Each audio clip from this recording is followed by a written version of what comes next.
Hello, I'm just going to continue with my series on the first American Chess Congress from 1856, 57, 1857. Played in first New York, then St. Louis, and finally in New Orleans. We're in the final part of the championship in New Orleans. And at the moment, Morphy has won 3 games and Paulsen has won 1. There's been 2 draws. The rules of the match are that the first person who wins 5 games wins the match. If Morphy wins, he'll be the champion. If Paulsen wins, he'll be the champion. So let's see what happens. Morphy has the white pieces and Paulsen the black. E4, C5, Sicilian again. We've seen this a few times now in this little match.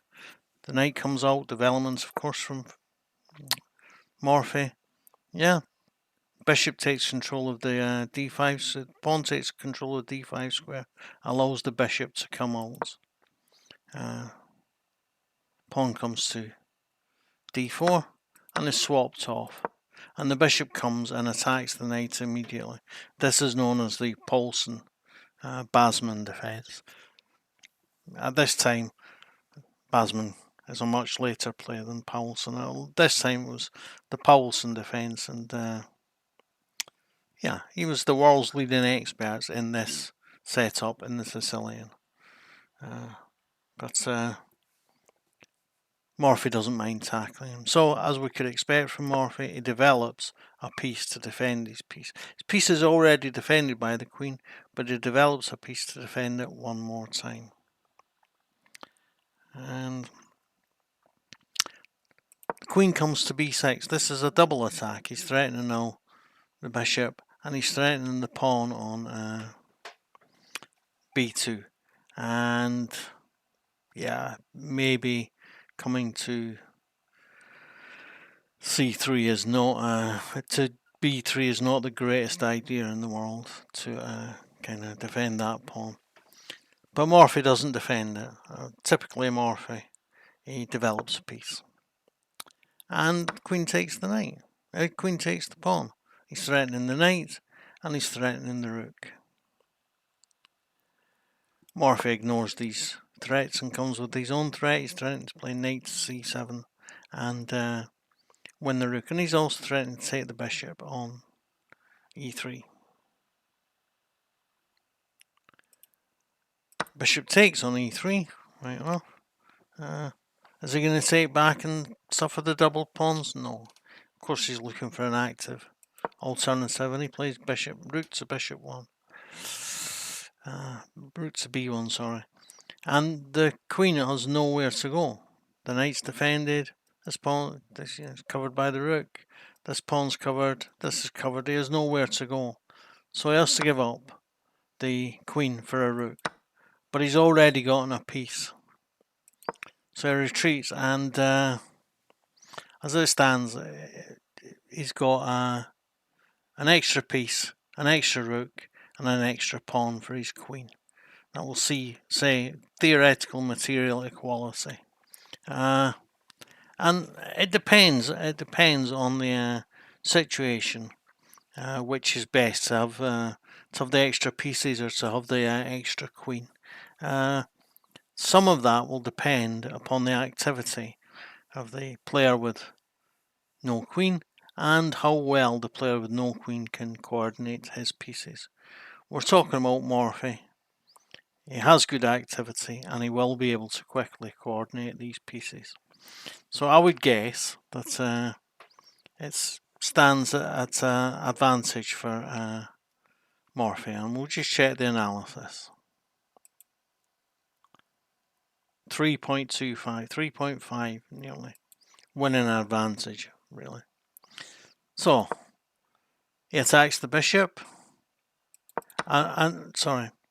At the same time as he attacks the bishop, he opens up a square for his bishop to develop, typical Morphy.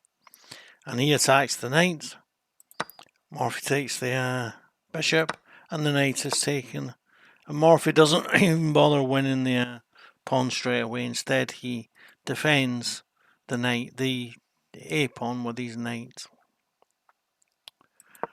Knight comes to e7, and he takes with the knight, allowing this pawn to be taken, so that he can get his knight into this square, so that he's restraining the movement of this pawn, making it very difficult for black to develop his pieces. The knight comes out, and the rook comes to the only open file. He's not castling in this game. Yeah, he takes a pawn, maybe not the wisest thing in the world, because it means that when the bishop moves, it will do so with tempo. So yeah, he wants to play pawn here, forking the knight and the g pawn, and the g pawn is pinned, so he'll win a pawn. So Paulsen plays f6 himself to stop stop Morphy from doing it, and the bishop comes to c4, threatens the rook and threatens the e6 pawn. Rook comes to a4, so that he's now threatening the bishop. Alright, it's defended by the knights, but you know, it might stop the attack some. Just taking it. So Morphy brings another piece to bear on the situation. He's maybe now looking at playing queen to g4 and threatening the mate here. So the pawn comes to b6, and Morphy takes the pawn, captured back on it, and the bishop is taken, and the knight is taken, and the pawn is taken, saying check and guaranteeing that he's getting the knight. And the knight is indeed taken, and the queen comes to d7, the knight comes to e7, and Morphy takes the knight. Now Paulsen might be thinking, oh, well, I can take the pawn here, and then I'm threatening mate. But if he takes the pawn here, he's going to get mated himself. So Paulsen plays rook to a1 check, and the king comes to f2, and he plays rook takes c2 check. And now he might be able to do something with these two rooks. But Morphy just plays king to e3, and he himself is threatening mate in two different ways. Mate on g7, and mate on f7, f8, e8, or d8. So Paulsen would have to keep up the checks to prevent that, to prevent both mates, and eventually will run out of checks. And so Paulsen resigned. Morphy now leads 4-1 and needs just one more win to win the first ever American Congress. Don't forget to like, share, subscribe and comment on my videos. Thanks. Bye.